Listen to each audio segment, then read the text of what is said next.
जदयू के प्रदेश प्रवक्ता नीरज कुमार ने जनसुराज के संरक्षक प्रशांत किशोर पर कोर्ट से बेल लेने मामले में झूठ बोलने का आरोप लगाया है। उन्होंने कहा कि प्रशांत किशोर ने या उनके वकील के द्वारा जो कहा जा रहा है कि उन्होंने सशर्त बेल लेने से इनकार कर दिया था, ये बात गलत है। नीरज कुमार ने दावा किया कि ऐसी कोई बात नहीं थी। उन्होंने कोर्ट के आदेश को पढ़कर भी सुनाया और कहा कि प्रशांत किशोर राजनीति कर रहे हैं। हालांकि पार्टी उनको एक राजनीति के करने वाले व्यक्ति के रूप में तवज्जो नहीं देती है, फिर भी लोगों के बीच गलत संदेश दिया जा रहा था। इस कारण नीरज कुमार ने दावा किया कि उन्होंने सामने आकर ये बात बोलना पड़ा है। साथ ही नीरज कुमार ने प्रशांत किशोर पर अपना आपराधिक मामला छुपाने का भी गंभीर आरोप लगाया है। वैसे तमाम साथियों के प्रति आभार, धन्यवाद। और आज का ये फेसबुक लाइव, हालांकि राजनीति के त्रिदेवा हैं, ये उनका आंतरिक मामला है। उस पर यह पूरे तौर पर माननीय तेजस्वी यादव, माननीय पप्पू यादव जी, माननीय प्रशांत किशोर जी का मामला है। इससे हमारा कोई लेना देना नहीं है।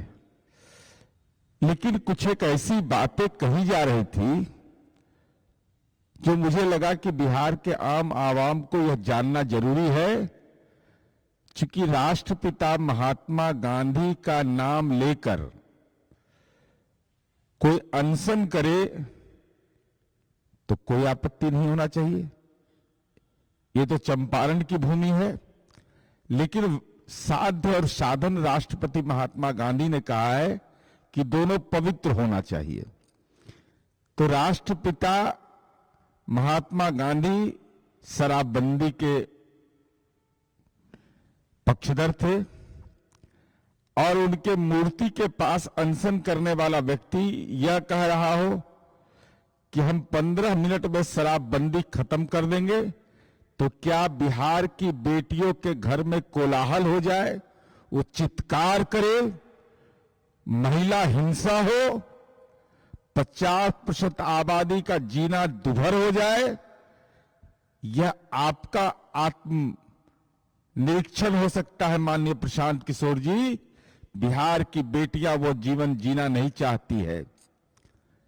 इसलिए हम आपने यह कहा कि हमने जो जमानत की प्रक्रिया हुई, बेलेबल सेक्शन है सब, जिस तरीके से इन्होंने अपनी पेशी किया, लगा कि बड़े भारी आंदोलनकारी हैं।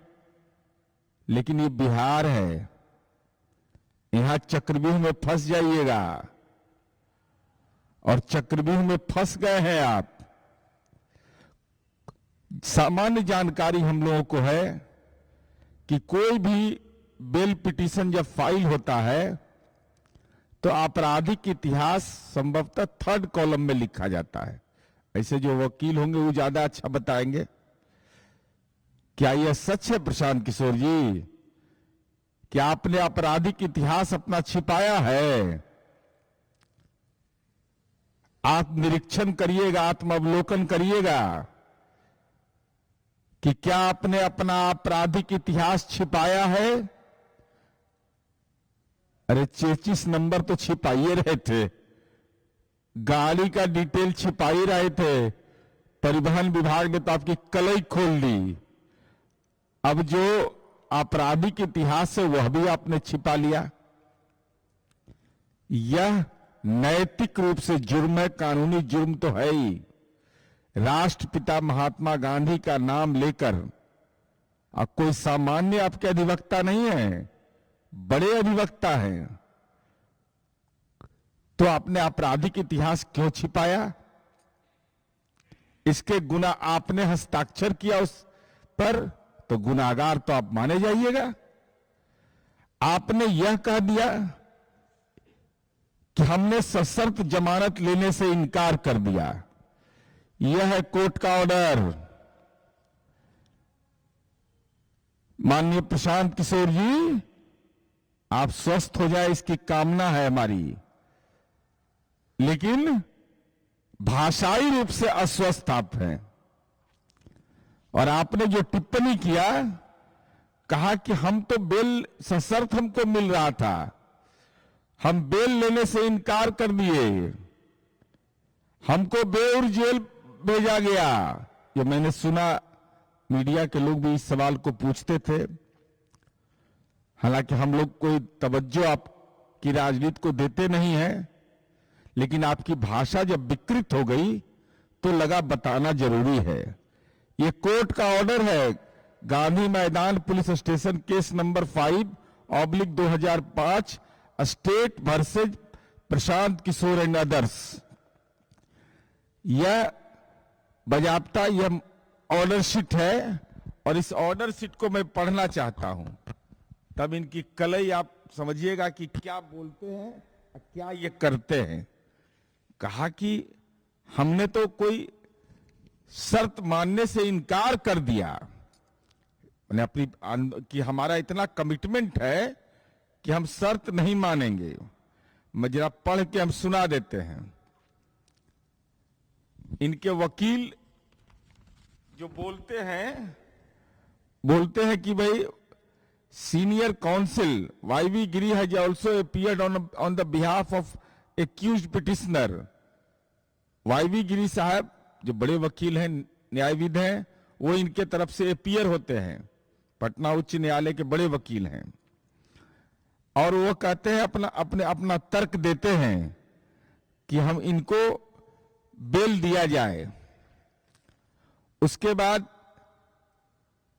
लर्नेड काउंसिल जो होते हैं और लर्नेड एपीओ जो सरकारी अभियोजन सहायक अभियोजन पदाधिकारी हैं, उन्होंने केस रिकॉर्ड और केस डायरी इन तमाम चीजों की चर्चा की। अंडर सेक्शन जो मुकदमा है 1912,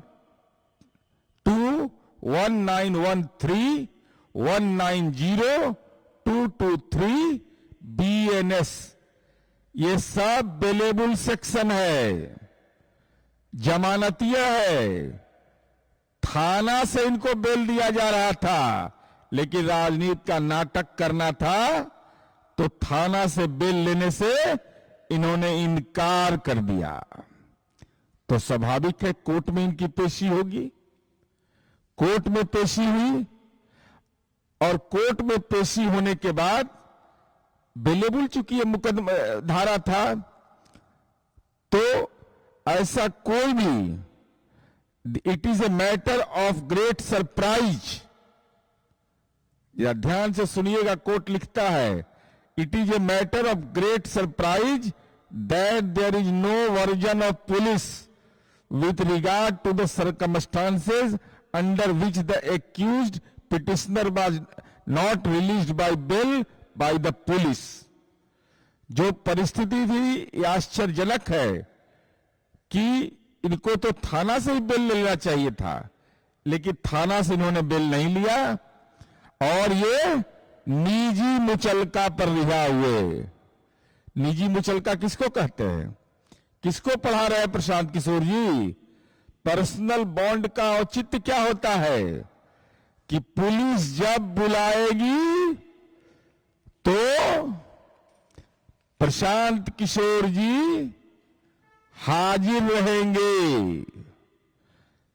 उसमें यह साफ तौर पर रहता है कि न्यायालय जब हमको बुलाएगा तो हम हाजिर रहेंगे। तो आपने कैसे कह दिया कि सशर्त जमानत, कोई शर्त नहीं, बेलेबल सेक्शन था। आपको न्यायालय ने जमानत दिया पर्सनल बॉन्ड के आधार पर, पर्सनल बॉन्ड आपने भरा। In accordance with the order the accused petitioner Prashant Kishor has filed the personal bond, checked and found correct. Personal bond को आपने भरा, पर्सनल बॉन्ड को चेक किया गया और सही माना गया और तब आपकी रिहाई हुई। तो नेताजी इतना इस जाड़ा में इतना असत्य बोलिएगा तो कैसे काम चलेगा आपका? सब आपका पकड़ा गया है, एकदम रिकॉर्डेड पकड़ा गया है। आपराधिक इतिहास को आपने छिपाया, आपने सशर्त जमानत की बात बोल करके भ्रमित किया।